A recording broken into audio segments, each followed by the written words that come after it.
Assalamualaikum warahmatullahi wabarakatuh. Kembali lagi di live reaction Sindo News. Kali ini saya Gai Porsigit. Dan saya Ike Kesuma akan menemani Anda. Ya, kita akan menyimak bersama ya. Ya. Berapa durasinya tergantung pidatonya berapa lama. Jadi semalam berarti ya?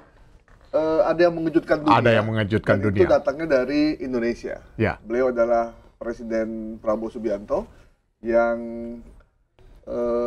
membuat panggung sidang umum PBB agak terhentak sedikit. Agak terhentak. Di samping memang beliau menghentakkan meja. Itu ciri khas. Ciri khas ya? Ciri khas. Cuman ada ciri khas yang kurang. Cuk. Kopinya nggak ada.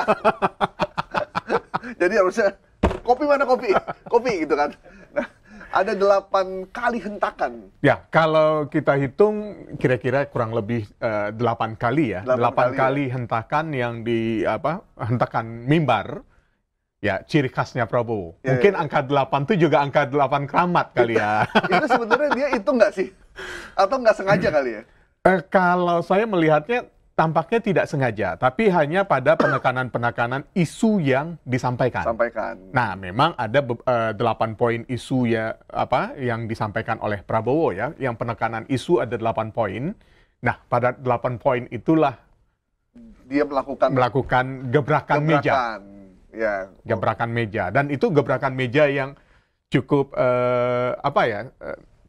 mendapatkan standing applause, standing ovation ya. Dan semua yang nonton tuh tahu ya bahwa Prabowo menghentakkan dan dapat pujian dari Donald Trump, iya, Presiden betul, Amerika. Sebelumnya mungkin jarang ya ada kepala negara yang bicara sambil menghentakkan menghentakkan tangannya ke mimbar ya.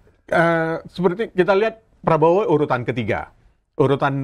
Kalau dari urutan yang pertama, ya kalau dari kepala negara Prabowo urutan ketiga. Ya. Kan pertama Sekjen PBB Antonio Guterres. Kemudian Ketua Presiden PBB. Ya, Presiden PBB. Baru dimulai dengan kepala negara. Yang pertama Brazil. Lula da Silva, kemudian diikuti oleh Donald Trump yang menyindir, protes karena eskalatornya mati,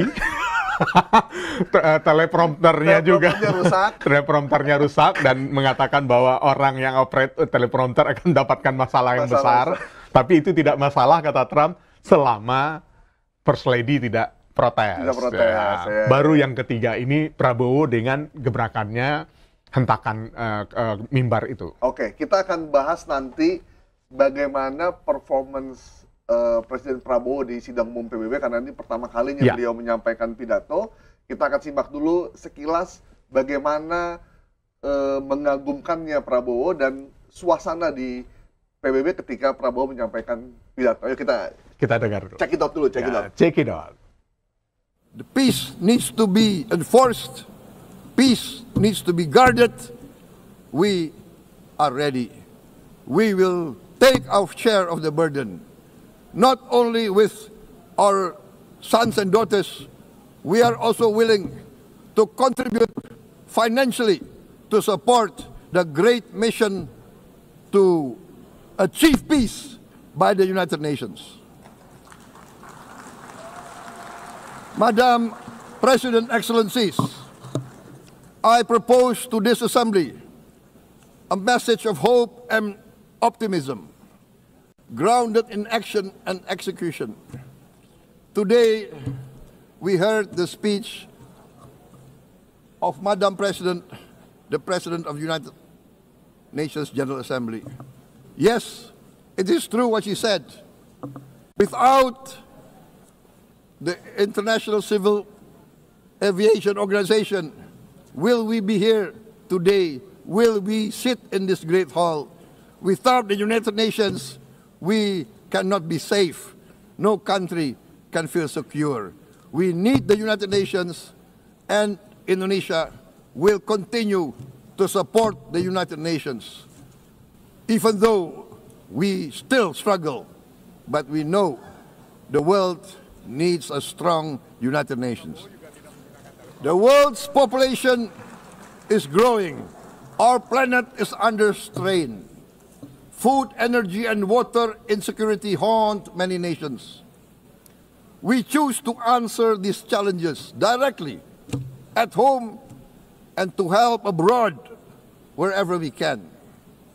This year, Indonesia recorded the highest rice production and grain reserves in our history. We are now self-sufficient in rice, and we are started now to export rice to other nations in need. Kalau kita melihat Prabowo itu pandangannya lurus ke arah kiri kanan gitu ya. Kiri kanan, pokoknya ke semua audiens yang ada di sidang umum PBB.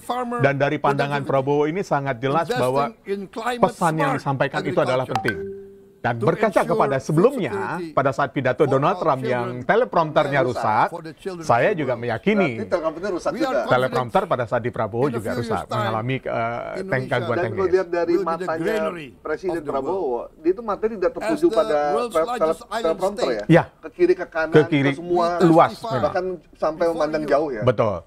Kan kalau kita lihat memang di depan podium ada dua teleprompter ya yang sudah disiapkan kiri dan kanan, tapi tidak kepada posisi teleprompter. Pandangannya sangat luas sekali. Ini menunjukkan bahwa Prabowo sangat paham apa yang disampaikan. Sangat paham. Dan kalau kita lihat secara keseluruhan, ini memang pidato yang cukup panjang ya, hampir 20 menitan yang pidato Prabowo, meskipun Presiden PBB itu mengatakan masing-masing kepala negara memiliki jatah 15 menit. Cuma mungkin sudah dilanggar oleh Trump, nggak mungkin dia akan protes untuk berikutnya. Karena Trump sendiri 57 menit. 1 jam sendiri? 1 jam sendiri Trump itu pidato. Dan pidatonya banyak menyindir kemana-mana ya? Menyindir kemana-mana. Dan menunjukkan bahwa powerful-nya Amerika, superpower-nya Amerika. Nah, balik kita ke pidatonya Prabowo, tadi sesuai dengan angle yang kita bahas ya, 8 gebrakan meja.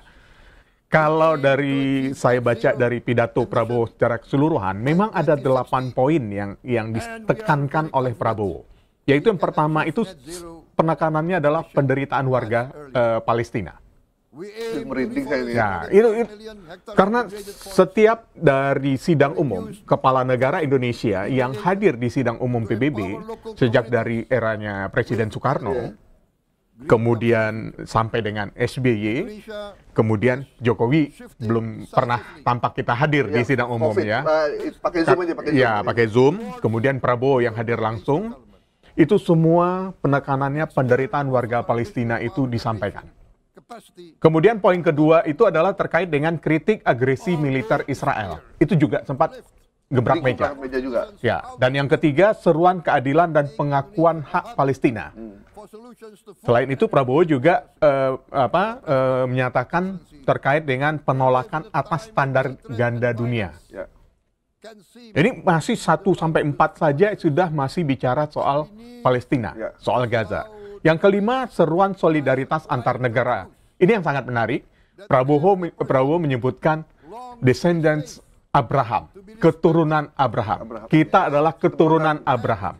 Artinya dengan 3 agama, Yahudi, ya negara Palestina itu kan ada tiga agama ya. Yahudi, ya 3 agama Samawi, Yahudi, Kristen, dan Islam. Seharusnya kita semua bersatu. Makanya penekanan yang kelima itu seruan solidaritas antar negara. Kemudian juga tekanan pada negara kuat agar tidak menindas. Ini sindiran bagi negara-negara besar yang selalu memberikan agresi terhadap. Kalimat itu kalau nggak salah, yang besar menindas, yang kecil tidak bisa berbuat apa-apa. Betul. Kemudian yang ketujuh, pernyataan kesiapan Indonesia untuk ikut membangun rekonstruksi Palestina. Dan yang kedelapan, penekanan pada perdamaian dan stabilitas global. Nah, 1-7 semua terkait dengan Palestina. Sangat serius sekali. Itu mungkin yang memancing Presiden Prabowo gebrak meja itu tadi. Entah kenapa 8, apakah memang 8 ini sudah disiapkan sebagai angka keramat, itu yang kita tidak tahu. Jadi memang ada satu kalimat yang beberapa kali sering diucapkan oleh Pak Prabowo kalau lagi di kancah internasional, bahwa Indonesia itu pernah merasakan penderitaan, pernah merasakan agresi, pernah merasakan dijajah dalam kesengsaraan. Sehingga beliau mengatakan bahwa kami bisa merasakan itu, karena itu kami tidak setuju yang namanya imperialisme dan penjajahan di atas dunia manapun. Betul. Gitu. Jadi kayaknya kalau Indonesia ngomong tuh punya hak prerogatif karena sebagai negara yang pernah dijajah gitu kan. Jadi kita punya pengalaman. Pengalaman saya gini loh gitu. Nggak enak bahwa dijajah itu gitu.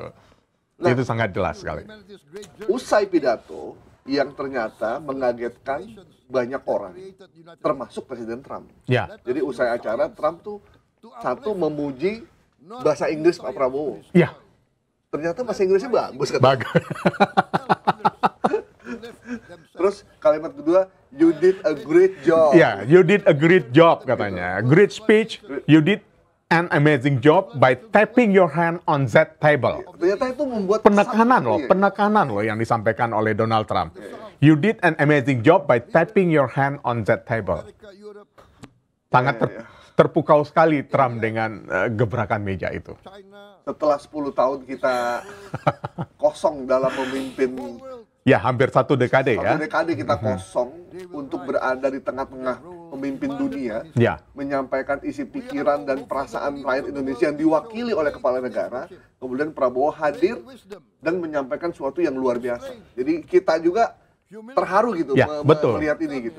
Meskipun dalam kesempatan pidatonya yang hampir 20 menit ini, Prabowo juga sempat menyinggung progres pembangunan yang ada di Indonesia terkait dengan ketahanan pangan. Yang Prabowo tidak hanya menyinggung ketahanan pangan di Indonesia, tapi ketahanan pangan global. Yang terkait dengan spesifik Indonesia, Prabowo menyatakan akan membangun giant sea wall. Itu memang spesifik bahwa kita akan membangun giant sea wall seluas sepanjang 400 kilometer, 400-an kilometer. Itu juga disampaikan. Itu hanya terkait Indonesia. Yang lainnya terkait isu global. Ini yang menarik. Indonesia paling cuma 30% lah ya. Iya, betul. 70% nanti dia ngomong tentang dunia. Tentang dunia. Dan gini Bang, concern dari Presiden Prabowo terhadap Palestina itu adalah bagian dari amanah presiden-presiden sebelumnya. Betul. Hampir semua presiden kita yang pernah tampil di PBB itu pasti menyinggung soal Palestina. Menyinggung soal Palestina. Karena kedekatan hubungan emosional antara Indonesia dengan Palestina. Dan ternyata Prabowo pun melakukan hal yang sama, bahkan lebih kuat pesannya untuk yang sekarang dibanding sebelum-sebelumnya. Kalau saya melihatnya pesannya sangat kuat sekali ya yang disampaikan oleh Prabowo. Dan ini kenapa isu Palestina ini selalu disampaikan? Ya, kan mengacu kepada Undang-Undang Dasar kita. Di pembukaan saja penghapusan penjajahan. Penjajahan di atas dunia harus dihapuskan. Karena tidak sesuai dengan peri kemanusiaan dan peri keadilan. Penekanannya di situ. Jadi apa yang disampaikan oleh Presiden mulai dari era Soekarno hingga Prabowo terkait dengan kemerdekaan Palestina itu perlu memang disampaikan karena memang itu amanah dari undang-undang kita. Bukan hanya kemerdekaan Indonesia saja yang diharapkan, tapi kemerdekaan seluruh dunia. Emang ya kalau orang-orang pinter kalau bikin undang-undang dasar, preambulnya sudah bisa dipakai dari tahun 45 sampai sekarang masih original, masih bisa dipakai gitu. Itu luar biasa sekali. Dan itulah yang menjadi acuan pidato-pidato termasuk pidato yang disampaikan Prabowo. 8 kali ketebrak meja, 7 kalinya terkait dengan isu perdamaian dunia, isu Palestina. 1 sampai 4 Saya masih hafal nggak ya pembukaannya? Karena dulu kan kita hafal banget ya. Wajib hafal. Iya. Bukan hanya pembukaan, nama menteri juga wajib hafal. Kalau sekarang anak sekarang hafal nggak ya? Kita coba aja. Pembukaan. Bahwa sesungguhnya kemerdekaan itu adalah hak segala bangsa. Itu dimulai dari itu loh. Ya. Dan oleh sebab itu maka penjajahan di atas dunia harus dihapuskan. Karena sesuai dengan peri kemanusiaan dan peri keadilan. Oleh karena itu, untuk gini kayak gitulah tuh ya. Betul. Openingnya aja udah kemerdekaan hak segala bangsa. Jadi wajar kalau semua pemimpin Indonesia dimanapun bicara, itu bicara soal kemerdekaan. Soal kemerdekaan. Dan ternyata ada beberapa komentar dari sejumlah kepala negara. Ya. Karena usai Pak Prabowo melakukan pidato, semuanya berdiri dan melakukan standing ovation ya. Ya. Standing ovation. Ya, kita lihat. Iya. Om Santi Om. Namo Buddhaya. Thank you very much. May God bless us all. Gak ketinggalan ya. May peace be upon us. Thank you very much. Luar biasa. Luar biasa sekali. Thank you. The peace needs to be enforced. Dan ini, Peace Bang, needs to be guarded. dari Are ready. video We will kita, Ya. take selain our kepala share of negara the- yang kagum dengan pidato Pak Prabowo, juga ada anaknya Pak Prabowo ya, Ya, Mas Didit, yang Mas katanya Didit. meneteskan air mata katanya. meneteskan air mata pada saat Pak Prabowo berpidato, Presiden Prabowo berpidato. Ya gimana ya? Itu memang ada beberapa kamera yang memperlihatkan ke arah posisi delegasi Indonesia. Iya. Di situ ada Menlu, kemudian Menteri HAM, kemudian ada Mas Didit juga, Iya, dan kemudian juga ada Seskap gitu ya. Itu beberapa kali gesturnya itu terlihat pada saat Prabowo pidato berapi-api itu tepuk tangan, kemudian ada yang wah seperti terharu, Ya. seperti terharu dengan apa yang disampaikan oleh Presiden Prabowo ini. Ya, kita aja terharu gimana anaknya ya. Gimana anaknya sendiri? Dan sebenarnya pemimpin dunia yang tampil seperti Prabowo itu memang sebenarnya ada itu udah jarang ya. Yang tampil berapi-api gitu ya. Betul. Bahkan seorang siapa? Presiden Afrika Selatan, Nelson Mandela. Nelson Mandela. Paling terakhir beliau ya dulu ya, Ya. yang itu pun dia dengan tidak berapi-api, tapi berbeda dengan Prabowo yang saya perhatikan kalau pidatonya Nelson Mandela tidak pakai gebrakan meja. Gebrakan meja ini kalau kita lihat gebrakan meja ini kan secara semiotikanya ini kan penegasan. Ini loh yang harus kita tuntaskan gitu. Kira-kira seperti itu yang disampaikan. Ya. Kan?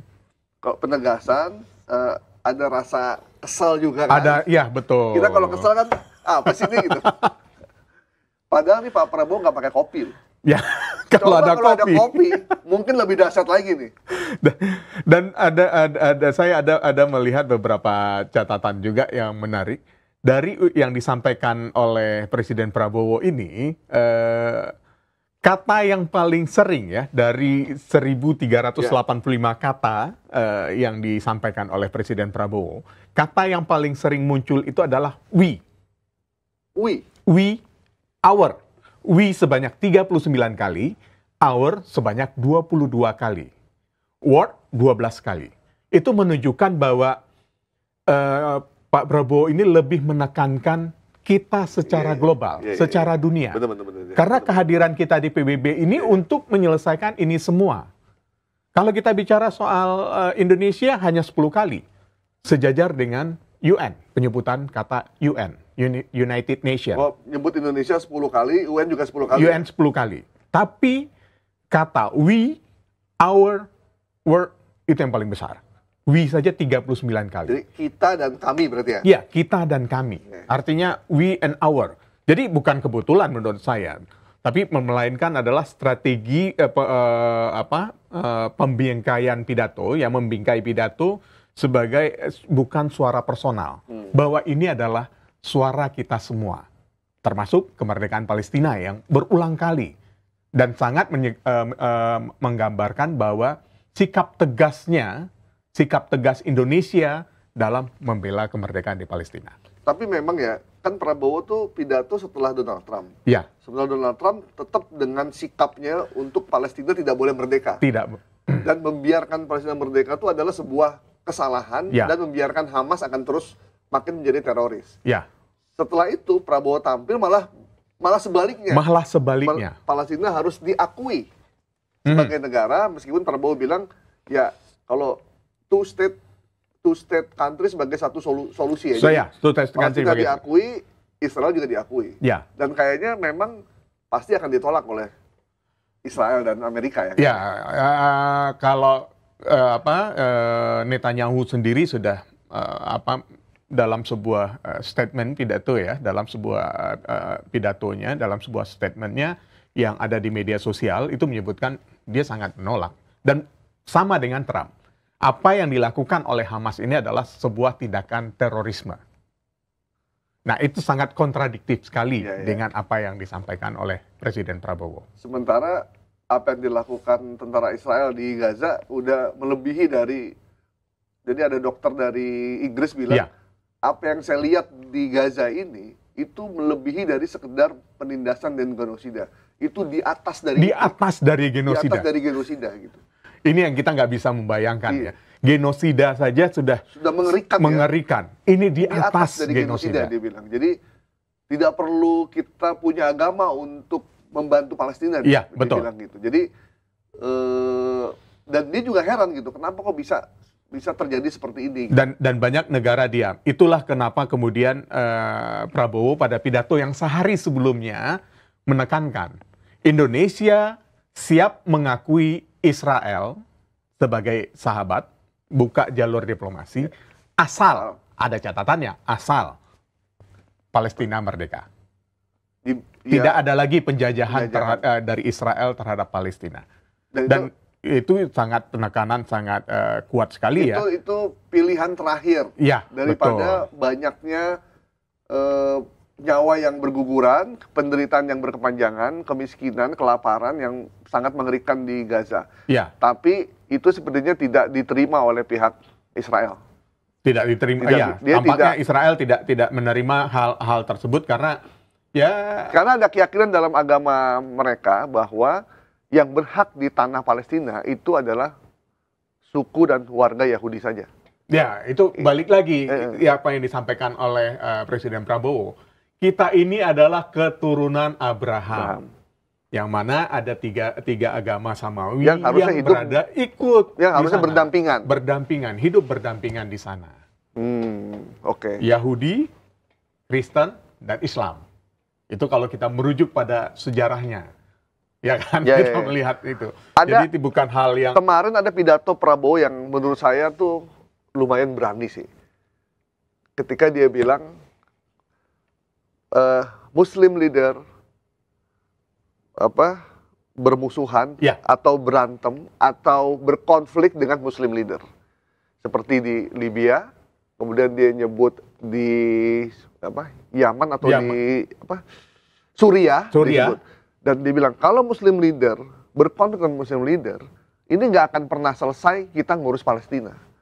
Betul. Dan itu benar-benar mengagetkan. Dan itu kan banyak kepala negara dari negara itu juga. Dari negara Timur Tengah ya. Tapi seorang Prabowo berani mengingatkan mereka bahwa sebagai pemimpin Muslim, ya jangan saling bertengkar. Jangan saling bertengkar. Karena kalau Muslimnya bertengkar, nggak bisa bersatu, ya Palestina akan terus seperti ini. Kira-kira itu pesan dari Presiden Prabowo yang juga mendapatkan applause yang luar biasa dari hadirin yang ada di pidato tersebut. Jadi udah jelas lah. Udah jelas. Dan saya melihat di hari sebelumnya terkait yang selain menyampaikan bahwa Indonesia siap mengakui Israel, asalkan Palestina merdeka. Itu Prabowo juga menekankan two-state solution, solusi dua negara, untuk mencari solusi pertikaian antara Israel dan Palestina. Kalau kita lihat konsep solusi dua negara yang disampaikan oleh Prabowo ini bukan konsep yang baru pertama disampaikan. Ini sudah digaungkan sejak resolusi PBB 181 tahun 1947. Artinya... Lama sekali ya? Udah lama sekali. 2 tahun Indonesia merdeka itu? Betul, 2 tahun Indonesia merdeka. Artinya, sejak tahun 1947, solusi dua negara ini sudah digaungkan. Hingga saat ini, konflik antara Israel dengan Palestina itu tidak usai. Kenapa menurut saya Presiden Prabowo kemudian menekankan kembali, mengingatkan kembali para kepala negara yang hadir di sidang umum PBB ini, ayolah, ini solusi yang kita carikan bersama-sama.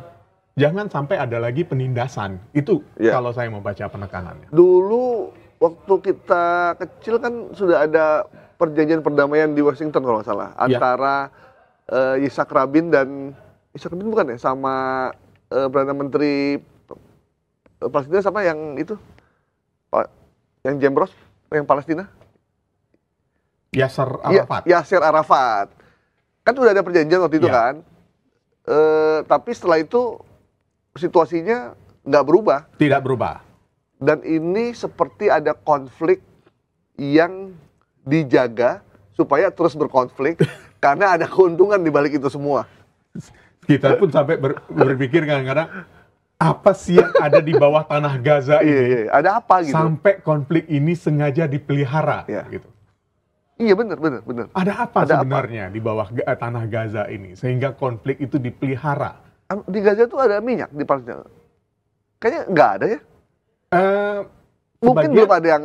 Sebagian ada yang mengatakan cadangannya terbesar. Ya. Tapi kan belum ada yang belum dibuktikan juga kan? Belum terbuktikan juga. Siapa yang mau bereksplorasi di sana? Dengan daerah situasi yang tengah berkonflik gitu. Dan Gaza itu juga harus memang kita memang harus dijaga juga karena memang kalau kita lihat dari peta dunia, posisi Palestina ini kan pintu masuk ke Asia, ke Eropa dan Afrika. Jadi Afrika melalui Mesir ya? Ya, betul. Gitu.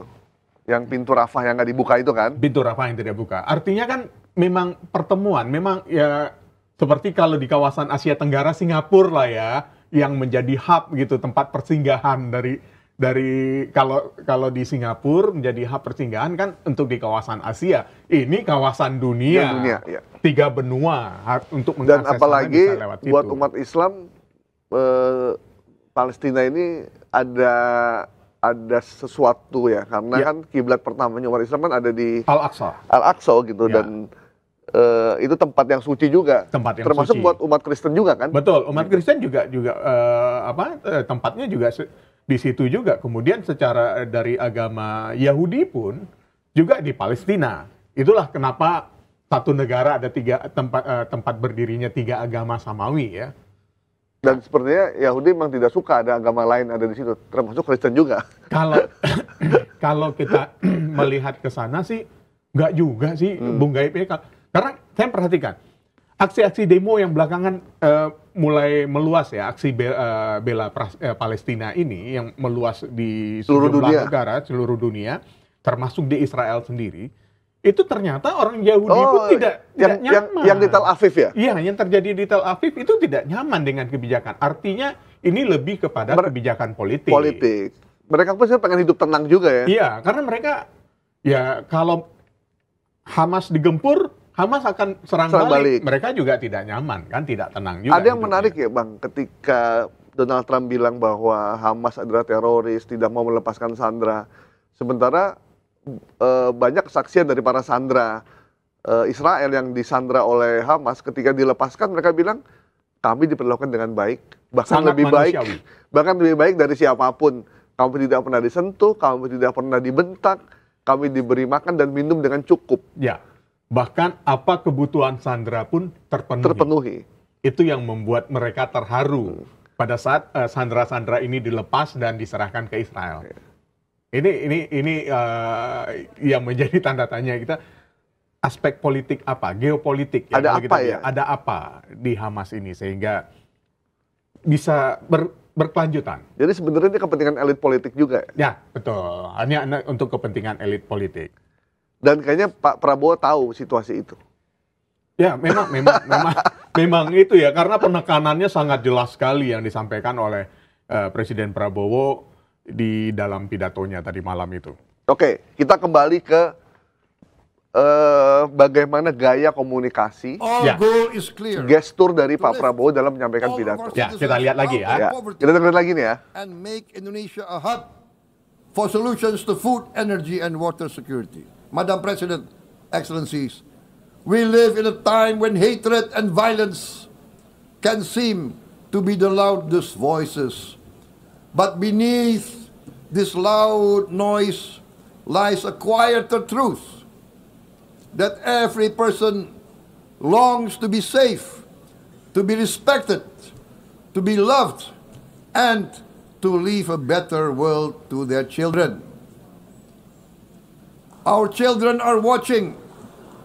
They are learning leadership not from textbook, but from our choices. Today, still, a catastrophic situation in Gaza is unfolding before our eyes. At this very moment, The innocent are crying for help, are crying to be saved. Who will save them? Who will save the innocent? Who will save the old and women? Millions are facing danger at this very moment. As we sit here, they are facing trauma. They are facing irreparable damage to their bodies. They are dying of starvation. Ada yang menarik. Can we remain silent? Jangan sampai Will there be no anak-anak kita, keturunan kita, belajar tentang Gaza ini, belajar tentang apa yang dialami oleh masyarakat Gaza dan terutama juga Palestina, terutama Gaza, itu dari textbook. Dari textbook. Justru mereka akan belajar dari pilihan-pilihan kita sekarang. Pilihan kita sekarang. Keren loh kalimatnya loh. Susunan kalimat itu sangat bagus. Siapa yang bikin pidatonya? Bahkan pidatonya lebih bagus daripada pidato Pak Prabowo menghadapi demo kemarin. Iya. sangat yang dengan sekali. ketua-ketua partai itu, ya. Menurut saya teksnya kurang oke lah. Tapi kalau ini lebih bagus. Lebih bagus. Bagaimana menggambarkan jangan sampai anak-anak kita belajar dari textbook. Selain itu, bagaimana anak-anak dan para wanita itu menghadapi trauma. Ya, jutaan anak-anak dan perempuan menghadapi trauma dari tragedi yang ada di Gaza. Juga singgung soal Ukraina. Artinya tidak hanya Gaza saja yang menjadi sorotan. Sudan juga disebut oleh Presiden Prabowo. Jadi anak-anak kita akan melihat melihat pilihan-pilihan kita sebagai pemimpin saat ini. Ya, betul. Ya, gitu ya kalimatnya kira-kira ya. Kalimatnya kira-kira seperti gitu itu. Ya. Jadi apa yang akan terjadi di masa yang depan itu adalah pilihan kita sebagai pemimpin saat ini. Nah, biasa kalau pidato ini, kan kalau kita lihat ya, ini kan pidatonya ada part-part tertentu ya. Dan Presiden Prabowo nampak paham sekali apa yang mau disampaikan. Artinya berarti, saya pernah ikut Pak SBY di KTT G20 di Jepang waktu itu. Waktu itu di Bupati Jalal, saya ada di pesawat kepresidenan menuju ke mana tuh Sapporo, Jepang. Ya. Di Sapporo. Dalam perjalanan berapa jam tuh ya? Lama lah itu. Di pertengahan jalan gitu. Di Bupati Jalal tuh dengan Andi Malarangeng bilang, saya mau menghadap Bapak, mau kasih pidato. Datanglah tuh dia ke sana. Terus lama kita ngobrol, setelah itu dia balik ke belakang karena dia duduknya di belakang bareng-bareng wartawan. Dia balik, terus dia bilang, nih lihat nih, kerjaan gua tuh dikasih lihat, dicoret-coret. Ini ke sini, yang bawa ke sini, bunder-bunder sih bilang. Artinya strukturnya masih belum benar. Jadi ini pindah ke depan, yang atas pindah ke bawah, terus ada tanda baca salah, terus ada tambahan-tambahan dia bilang, oh dikasih lihat tuh, dibawa contekan tuh, cuman gitu doang. Nah, artinya Pak SBY ketika diserahkan itu dia baca dan itu berbahasa Inggris, kemudian nama dia diperbaiki, terus diserahin lagi untuk ditulis ulang. Nah, mungkin Pak Prabowo modelnya kayak begitu juga ya. Tampaknya seperti itu. Tapi ada yang menarik ya. Cara pidatonya Pak Prabowo ini seperti Presiden Soekarno, berhati-hati. Ya. Kemudian dalam pidatonya, termasuk yang kita lihat bersama ini yang kita simak. Ini sama sekali nggak lihat buku, nggak lihat prompter. Ya, betul. Jelas. Nunjuknya. Terus tinggi rendah nada suaranya itu diatur. Jadi jelas sekali gaya orator militer yang tegas, penuh energi gitu ya, dan emosional. Itu terlihat sekali dari cara pidatonya Presiden Prabowo tadi malam ini. Minimal yang kita lihat bersama dia tahu apa yang dia baca lah ya. Dan sebenarnya teks yang dia pegang itu cuma buat guidance supaya dia nggak kemana-mana gitu kan. Karena dia sempat membalikan juga. Artinya sebenarnya teks pidatonya sudah ada, tapi pointersnya itu ada di dalam teks. Makanya begitu kira-kira merasa kurang yakin, apakah masih lanjut atau sudah beralih ke poin yang lain, baru melihat ke teks. Ya. Jadi yang kita lihat. Nah, isi pidato saya pikir nilainya 9 lah kalau dari saya. Kalau saya memberikan 9,5 untuk luar pidato biasa. Itu. Luar biasa sekali. Pidatonya tuh benar-benar terasa bobotnya, terasa sampai ke kita gitu, bahwa benar-benar isinya tuh punya kualitas lah gitu. Kenapa saya memberikan nilai 9,5 yang seperti Bung Gait sampaikan tadi? Kualitasnya ada, bobotnya ada ya. Karena dari pidato yang disampaikan oleh Presiden Prabowo ini, kita sebagai jurnalis akan mudah menentukan poin-poinnya. Poinnya di mana? Nggak kemana-mana. Ceritanya itu runtut. Ya, benar-benar runtut ceritanya. Strukturnya sangat jelas. Dan poinnya itu sangat mudah kita kutip. Kalau kita sebagai jurnalis tentu poin mana yang bagian mana yang perlu kita kutip sehingga bisa kita kembangkan. Kan gitu. Ini sangat jelas sekali yang disampaikan. Itu dari sisi isi pidato. Ya. Kemudian dari gaya komunikasi Pak Prabowo. Jadi dia menyampaikan tanpa teks. Kan ada tuh Perdana Menteri mana gitu yang dia baca aja. Ya. Baca, datar gitu. Intonasinya flat gitu. Dan biasanya itu memang kalau usah dari Jepang atau dari mana gitu. Ya. Baca flat aja. Penekanan kalau Pak Prabowo ini dia yang dia tekankan suaranya dikencangkan. Kemudian yang dia ngomongin tentang sesuatu yang tentang keluarga dia rendahin. Iya, betul. Terus sesuatu yang dia tekankan untuk supaya audiens itu aware dia pakai gebrakan meja. Jadi jelas mana yang urgent, mana yang tidak. Dari tonasi suara, kemudian gebrakan meja dengan gestur gebrakan meja sangat terlihat sekali itu. Nah, dengan gaya Pak Prabowo begini sehingga orang yang hadir mau tidak mau kan akhirnya ngelihat ya. Terpukau ya. Terpukau. Mau tidak mau apa sih yang disampaikan? Setidaknya kalau kita lagi pidato panjang gitu tiba-tiba ada orang yang kita lihat udah mulai ngantuk. Kita pasti akan ngelirik kalau nggak bikin joke seperti yang dilakukan oleh Donald Trump. Yang dilakukan oleh Prabowo. Presiden Prabowo tidak melakukan joke, tapi ini serius. Ini dalam konsep serius, dalam format yang serius. Yang serius ya. Makanya dengan gebrakan meja. Tapi Pak Prabowo kalau beberapa kali tampil di forum yang mungkin agak santai, dia banyak lucu juga. Banyak ngelucu. Kita masa kampanye kan kita lihat berapa kali joke-joke itu keluar. Karena memang momennya santai. Tapi memang kalau orator ulung tuh mesti begitu ya. Dia bisa menempatkan diri, siapa audiensnya, di mana dia berada, dan kapan momentumnya gitu. Dan karena ini serius, karena ini menunjukkan ketegasan dan ada urgensi yang harus dilakukan oleh pemimpin global.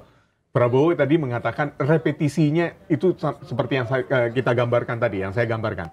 We 39, our word 12. Itu sangat menekankan. Repetisinya itu sangat jelas. Gitu. Oke. Berarti apa pesan yang akan ditangkap dunia setelah Presiden Prabowo tampil di sidang umum PBB yang pertama kali dan cukup menggelegar? Apa Bang kira-kira? Kalau saya ini memberikan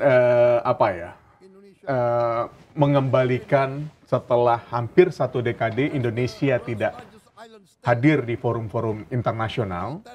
Memang pernah presiden tidak hadir di era Presiden Jokowi yang tidak hadir di tempat di sidang umum, tapi diwakili oleh Menlu, juga mendapatkan applause yang sangat luar biasa. Cara pidatonya yang disampaikan oleh Menlu Retno Marsudi pada saat itu juga mendapatkan apresiasi. Nah, Presiden Prabowo ini menunjukkan bahwa seorang pemimpin negara, saya sebagai seorang kepala negara, melihat bagaimana isu peristiwa yang ada di global, inilah yang harus kita carikan solusi pertama. Saya sangat apresiasi sekali dan hormat 2 tangan lah saya gitu sambil nunduk kalau ketemu saya akan cium tangan gitu. Ini mengingatkan pada tahun 1960 kan Pak Soekarno juga kan sidang melakukan pidato pertama juga sebagai kepala negara di PBB. Dan itu cukup mengguncang dunia juga. Ya betul. Karena itulah yang dilakukan oleh mirip dengan Prabowo, dia pakai teks cuman lebih banyak untuk berkomunikasi dengan publik, dengan audiens gitu. Beda kalau kita lihat dari rekaman-rekaman yang sebelumnya di era Presiden Soeharto, kemudian Habibie. Bahkan Pak SBY pun baca teks loh di PBB. Meskipun Pak SBY itu termasuk Presiden RI yang paling banyak datang di sidang PBB sampai 6 kali, Bang. Tapi selalu baca teks. Baca teks yang runtut dengan bahasa Inggris yang rapih ya. Ya, seperti yang cerita Bung Gaib tadi. Ya. Struktur dicoret-coret. Emang terstruktur lah dia. Nah, tapi kalau ini, minimal dia hadir lah ya. Nggak lewat Zoom lah. Nggak lewat Zoom. Nah, setelah pidato Bung Karno tahun 60, tahun 61 dia bikin gerakan non-blok bersama negara-negara Asia. Jadi semua pidatonya itu tentang penindasan diartikulasikan dalam gerakan non-blok itu. Mungkin ada hal-hal yang merasa tidak terpenuhi dari sidang umum PBB. Kayaknya kita harus bikin kelompok tersendiri nih. Kerjasama dengan pemimpin negara lain yang hadir pada saat itu. Dan ternyata yang bisa kita sampaikan bahwa PBB itu tidak melihat apakah dia negara berkembang atau negara maju, apakah itu negara kaya atau negara miskin, bagaimana kondisi ekonominya, bagaimana situasinya, semuanya punya hak yang sama. Jadi di PBB itu gitu ya. Jadi mereka sudah setara. Jadi tidak melihat negara maju duluan. Enggak. Justru yang pertama maju adalah Brazil, kemudian Amerika, dan ketiga Indonesia. Kemudian semua diberi kebebasan, termasuk semua negara Afrika segala macam itu punya hak yang sama juga untuk datang dan juga untuk hadir ataupun tidak hadir terserah mereka aja gitu. Itu salah satu yang mesti kita angkat topi lah dengan, kalau di bola kan di Liga Champions kan ada ini ya, tim unggulan, kemudian ada tim-tim pinggirannya. Nanti tim-tim unggulan nggak ketemu di babak penyisihan gitu kan dulu ya. Kalau di negara di Piala Dunia, tapi kalau di PBB nggak berlaku. Jadi ini saya coba cari nih Bung Gaib ya. Selain Presiden Prabowo yang pemimpin negara yang gaya pidatonya berapi-api di sidangnya General Debat di UNGA ini, General Debat United Nations General Assembly ini menyebutnya ini adalah General Debat ya. Itu selain Donald Trump, dia juga tegas dan juga ada joke ya, selain Presiden Prabowo yang sangat tegas sekali. Kemudian yang sebelumnya, yang pertama, Luiz Inácio Lula da Silva. Oh, Brazil ya? Ya, Brazil. Yang pada saat Lula menekankan terkait dengan demokrasi dan mengkritik kekuatan otoritarianisme. Itu sangat jelas sekali di pidato yang sebelum Prabowo ini ya. Kemudian Lula itu aktivis buruh sebenarnya. Ya, betul. Jadi memang aktivis lah, soal aktivis ya. Jadi dari cara pidato penyampaiannya juga ada penekanan dan sangat berapi-api. Tapi kalau saya lihat, kan tadi malam itu saya hanya melihat cuma sampai awalnya Erdogan ya. Itu 1, 2, 3 Lula, Trump, kemudian Prabowo. Lula ini masih melihat teks. Oh, masih lihat teks. Masih melihat teks. Beda dengan Prabowo. Kalau Prabowo lihat teks sebentar langsung ngomong terus gitu. Terus yang ketiga adalah Recep Tayyip Erdogan ya. Dan Turki dan King Abdullah II dari Yordania. Dari Yordan. Sohibnya Prabowo juga itu. Sohib Prabowo. Karena kritisnya mereka mulai dari Lula da Silva, kemudian Erdogan, kemudian King Abdullah II dari Yordan itu mereka lebih menyebut kritis terhadap tindakan Israel yang menyerang Gaza, menyerang Palestina. Itu sangat penyampaiannya sangat berapi-api. Pak Prabowo kalau ke Jordan tuh udah kayak ke kampung halaman. Pulang kampung karena ketemu kawan. Ketemu kawannya sendiri dan udah mungkin ketemu sama King Abdullah tuh udah bro, ya apa kabar bro gitu kan. Gimana nih Palestina bro, udah kita hajar aja udah Israel gitu kali ya. Kayaknya mereka udah janjian sebelumnya. Oke Bang, berarti baik. Untuk pidato Prabowo PBB saya kasih nilai 9. Iya, saya 9,5. Luar biasa. Udah mendekati sempurna menurut saya. Oke, teman-teman, demikian tadi live reaction kita terkait dengan pidato Presiden Prabowo di sidang MUM PBB yang cukup menyita perhatian bukan cuma warga dunia, tapi juga bukan cuma warga Indonesia, tapi juga warga dunia. Warga dunia. Bahkan Bang baru kali ini pemimpin negara, termasuk sekelas Donald Trump pun mengatakan you did great. Ya, dia kagum. Memberikan pujian. Dia kagum ternyata ada orang Indonesia bisa bahasa Inggris sebagus itu ya. Karena mungkin selama ini jarang ya.